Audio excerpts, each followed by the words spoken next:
Salut, c'est Johan. Aujourd'hui, je vous emmène dans l'antre même du composteur. Règle de base, il faut veiller à un équilibre entre les matières sèches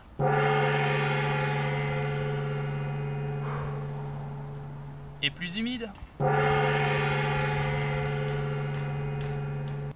Visualisons le remplissage du composteur. Dans un premier temps, vous avez apporté 10 cm de branches dans le fond du composteur. Depuis, votre bioseau s'est rempli de vos déchets de cuisine. Nous étions arrêtés là. Vous avez peut-être tondu votre pelouse ou taillé votre haie plutôt que d'aller en déchetterie.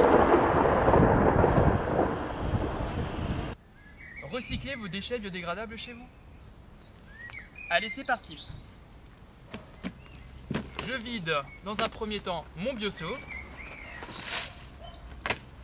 Beaucoup de matière humide. Pour cela, j'ajoute des matières sèches. Par exemple de la pelouse séchée et quelques feuilles. Le tout est toujours de garder ce fameux équilibre entre les différentes couches. Matière humide, matière sèche. Et notamment par ces conditions météo très ensoleillées, on est en été, il fait particulièrement sec, ne pas hésiter à rajouter un petit peu d'eau. Le milieu doit toujours rester humide. Enfin,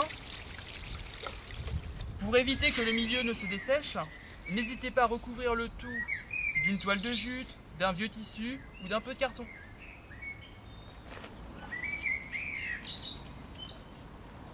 Et voilà, le tour est joué. Dans 2 mois, quand plus d'un tiers du composteur sera rempli, il sera l'heure du brassage. Je vous conseille d'utiliser un croc ou une fourche. Vous sortez la matière du composteur afin de bien le brasser. Vous mélangez le tout. Ensuite, vous replacez la matière dans le composteur, ouvert ou fermé. C'est vous qui voyez. Le plus simple, ça pourrait être de le fermer.